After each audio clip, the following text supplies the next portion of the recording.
रवि और कविता अब खूब मस्ती करते हैं। अभी कंपनी में तो कभी होटल में। रवि कविता पर बहुत भरोसा करने लगा था। उसने कविता को अपना राजदार बना लिया था।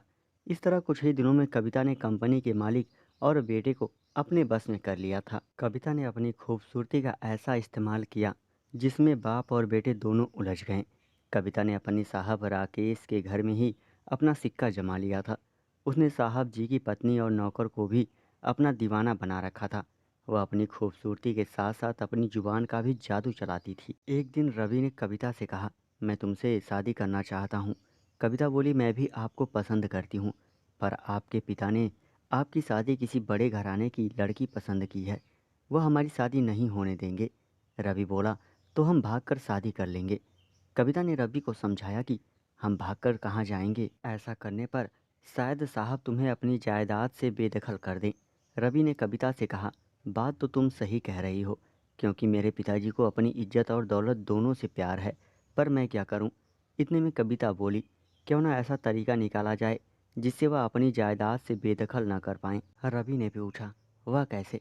कविता मुस्कुराते हुए बोली, क्यों ना साहब के साइन किसी तरह जायदाद के पेपर पर करा लिए जाए। रवि ने कहा, वह तो सही है, पर यह सब होगा कैसे। क्या पिताजी साइन करते समय वह पढ़ेंगे नहीं। कविता ने कहा, वह सब मुझ पर छोड़ दो, मैं किसी तरह साहब से साइन करवा लूँ। एक दिन कविता अपने साहब के केबिन में गई तो साहब कविता को देखकर बोले, क्या बात है कविता, आजकल तुम्हें मेरी याद नहीं आती। साहब, काम का बहुत प्रेशर रहता है। आज भी मैं आपके पास कुछ काम से आई हूँ। कुछ ज़रूरी फाइलों पर आपके साइन लेना है। राकेश जी बिना पढ़े फाइलों पर साइन करने लगे। उसी समय कविता ने जायदाद के कागज़ पर राकेश जी के साइन करवा लिए। कविता वहाँ से चली आई और रवि को साइन कराने के बारे में बताया। रवि खुशी से उछल पड़ा, पर कविता ने रवि को कागजात पर साइन नहीं दिखाए। कुछ दिन के बाद राकेश को पता चला कि उसका बेटा कविता से शादी करना चाहता है। उसी कविता के साथ राकेश ने खुद संबंध रखे थे। ऐसी बातें सुनकर राकेश चौंक गया और अपने बेटे को एक फूटी कौड़ी ना देने को मना कर दिया। अब राकेश को अपनी सेक्रेटरी पर गुस्सा आ रहा था कि इसने हमारे ही बेटे को फंसा लिया। वह चाहकर भी कुछ नहीं कर पा रहा था, क्योंकि आपने यह कहावत तो सुनी ही होगी कि मियाँ बीवी राजी तो क्या करेगा काजी। यही हाल उन दोनों का हो गया था। खैर, रवि और कविता ने शादी कर ली।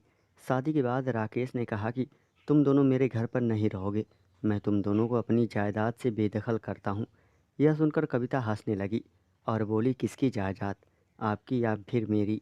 राकेश चौंकते हुए बोला, क्या मतलब। मतलब यही है कि जो जायदाद आपकी थी अब वह मेरी है। यह रहे जायदाद के असली कागज़।